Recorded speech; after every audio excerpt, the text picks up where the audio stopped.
नमस्ते दोस्तों, कैसे हैं आप सब। ऐसी टिप्स एंड ट्रिक्स की वीडियो है जिसको आप देखते ही हैरान रह जाएंगे। आपको लगेगा कि ये कैसी टिप्स है, लेकिन ये टिप्स आपकी बहुत ज्यादा काम आने वाली है। तो चलिए देर ना करते हुए वीडियो को शुरू करते हैं। वीडियो थोड़ी सी भी पसंद आए दोस्तों तो अपने फ्रेंड्स और फैमिली के साथ शेयर जरूर करिएगा। तो हमारी आज की जो सबसे पहली टिप होने वाली है वो है नेल पेंट को लेकर। कई बार नेल पेंट का डिब्बा अगर आप काफी दिन बाद खोलते हैं तो आपने देखा है बहुत ज्यादा टाइट हो जाता है। रीजन ये होता है कि इसके साइड में नेल पेंट कुछ इस तरीके से जम जाता है, यानी कि नेल पेंट की जो शीशी है उस पर इस तरीके से मोटे मोटे नेल पेंट जम जाते हैं, जिसकी वजह से ये ओपन नहीं होता और अंदर की नेल पेंट भी बहुत जल्दी सूखना चालू हो जाती है। तो अगली बार जब भी आप नेल पेंट की शीशी खोलें तो ये छोटा सा उपाय कर लीजिएगा। इसके लिए आपको थोड़ा सा वैसलीन लेना है हाथों में, और वैसलीन लेने के बाद इस वैसलीन को आप नेल पेंट के चारों तरफ अच्छे से लगा दीजिए।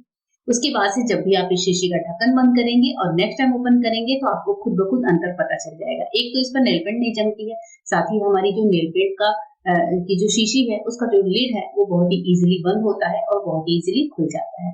तो इस तरीके से काम भी आसान होते हैं, समय भी बचता है और हमारा जो सामान है उसकी वेस्टेज भी नहीं होती है।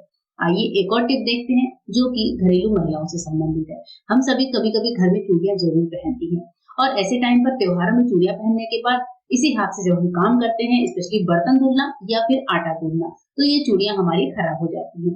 तो बार-बार चूड़ियां हम उतार नहीं सकते, वो अच्छा शगुन नहीं माना जाता। तो इसके लिए एक अच्छा सा उपाय है, जब भी आप चूड़ी पहन लेते हैं, आपको काम करना है तो इन चूड़ियों पर ये मोटा रबर बैंड इस तरीके से लेकर, जो भी पुराना हो, फैला हुआ हो, उसको लेकर अपनी चूड़ियों पर इस तरीके से अच्छे से पहन लीजिए, यानी कि इसको फैलाकर चूड़ियों को कवर कर लीजिए। अब इसके बाद से जब भी आप काम करेंगे, आटा गूंदेंगे या फिर बर्तन मांजेंगे, दोनों ही काम बहुत ज्यादा आसान हो जाते हैं। चूड़ियां भीगती नहीं है, खराब नहीं होती है। तो मैं तो ऐसे ही करती हूँ, आप भी जरूर करके देखिएगा।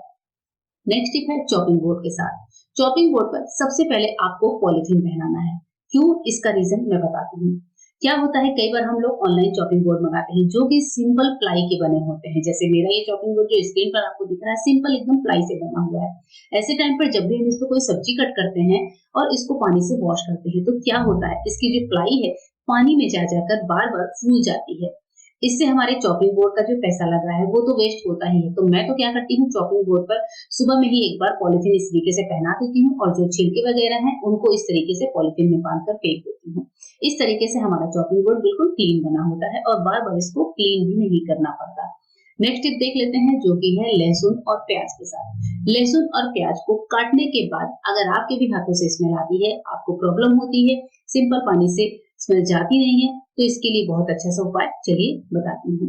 इसके लिए आपको क्या करना है, लेना है थोड़ा सा सॉल्ट। घर में जो भी सॉल्ट, जो भी नमक आप घर में खाने में यूज करते हैं वही एक चुटकी ले लीजिए और नमक के ऊपर थोड़ा सा पानी, हल्का सा 1 बूंद 2 बूंद डाल लीजिए। नमक और पानी को हाथों में इस तरीके से रब करिए, अच्छे से रब कर लीजिए। उसके बाद से इस नमक को सादे पानी से वॉश कर लीजिए।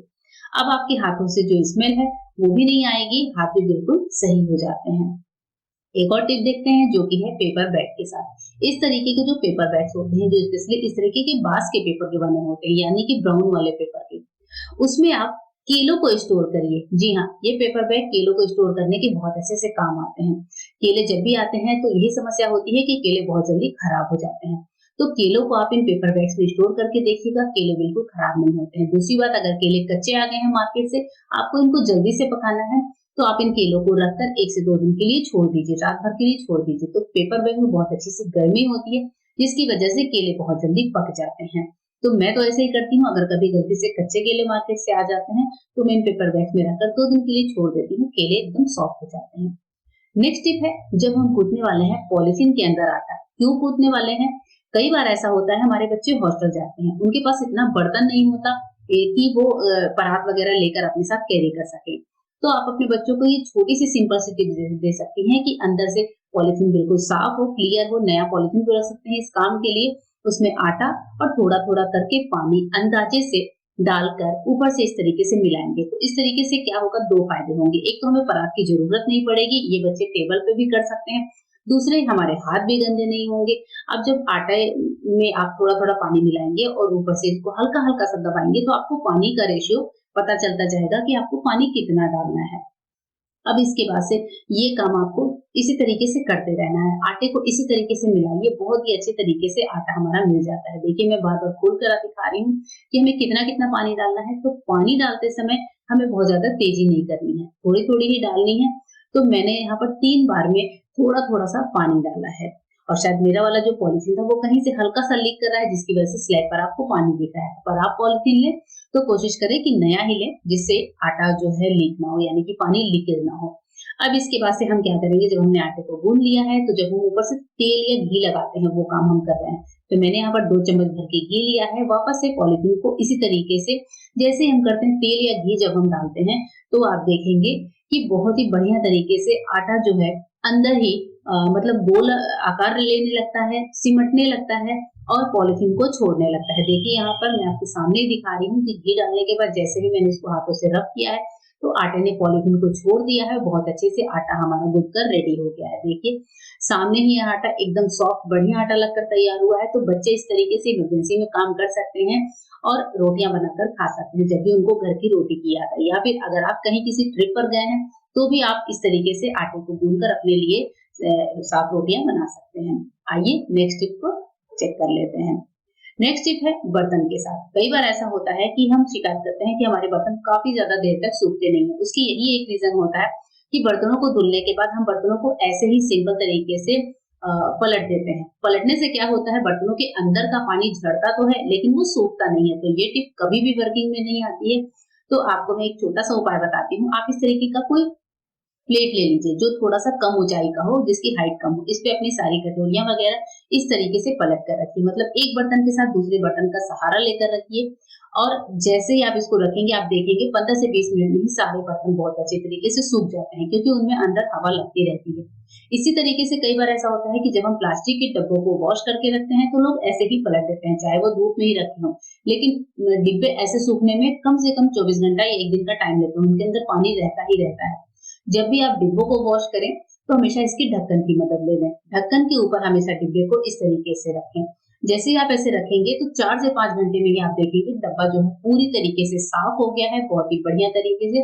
अंदर से एकदम इसकी जो कोई स्मेल है वो निकल जाती है और डब्बा पूरी तरह से एकदम ड्राई हो जाता है। एक और टिप बताती हूँ दोस्तों, हमारे घर में आटे के इस तरह के कैरी बैग्स होते हैं। इनको कैसे आप बहुत बढ़िया तरीके से इस्तेमाल कर सकते हैं, ये टिप मैं आपके साथ शेयर कर रही हूँ। ये आटे के कैरी बैग्स हैं जो मेरे घर में निकले हैं। इनका इस्तेमाल करने वाले हैं हम गार्डनिंग के काम के लिए। इससे इसका हम क्या करेंगे कि जो ऊपर वाला हिस्सा है उसको सबसे पहले हम काट लेते हैं। जो आड़ा तिरछा सा है उसको एक बराबर में काट लीजिए। उसके बाद से नीचे वाले पार्ट को लेना है और यहाँ पर इस तरीके से इसकी चुन्नट बनानी है। तो नीचे वाले पार्ट को अच्छे से पकड़कर चुन्नट बना लीजिए, जैसे कि ये एक मतलब गोलाकार स्वरूप ले ले। इसके बाद से आप इसे किसी रस्सी वगैरह से अच्छे से टाइट बांध लीजिए। अब इसके बाद से हम क्या करेंगे, जब हमने एकदम अच्छे से टाइट बांध दिया है तो अब हम इस आटे के पैकेट को पलटेंगे। ये आटे के पैकेट हमारे आपके घर में खूब आते होंगे। मैंने जो आटे का पैकेट लिया है वो 10 किलो वाला है, आप छोटे से भी बना सकते हैं। इसको पलट लीजिए, अंदर से हाथ डालकर इसको अच्छे से गोलाकार रूप दे दीजिए। जैसे हमारे ग्रो बैग्स होते हैं वैसा रूप हमें इसको देना है। ऊपर से आप बॉर्डर की तरह इसके कवर को इस तरीके से पलट दीजिए। आप चाहें तो इसे हाफ ऑफ में भी कर सकते हैं। मैंने इसे पूरा ही खोल कर रखा हुआ है। अब बस हमारे ये आटे के ग्रो बैग्स बनकर तैयार है। लेकिन अभी टाइम है जब इसमें हम हल्का सा होल निकालेंगे जिससे ड्रेनेज का काम अच्छे से हो सके। तो सोल्डरिंग मशीन की मदद से 7-8 छेद हम यहाँ निकाल लेते हैं और हमारा बढ़िया सा आटे के कट्टे का ग्रो बैग बनकर तैयार है। इसमें मैंने अपने गार्डन पर कई सारे पौधे भी लगाए हुए हैं। अगर आपको उनको देखना है तो कमेंट करके जरूर बताइएगा। यहाँ पर हमारे 3 ग्रो बैग हैं, चौथा बनने वाला है। तो हम इस तरह से अपने गार्डन में इसका इस्तेमाल करते हैं। यहाँ पर देखिए मैं सेम की फली की पौध लगा रही हूँ इसी ग्रो बैग में, और मेरा तो काम बहुत ज्यादा आसान हो जाता है और मुझे काफी ज्यादा पैसे भी बचत होती है। इसकी डिटेल वीडियो मैंने अपने चैनल पर शेयर करी हुई है, आप जाकर चेकआउट कर सकते हैं। मैंने यहाँ पर ये टिप छोटे में दी है, आपको अगर डिटेल में देखना है तो उस वीडियो को भी चेक करिएगा।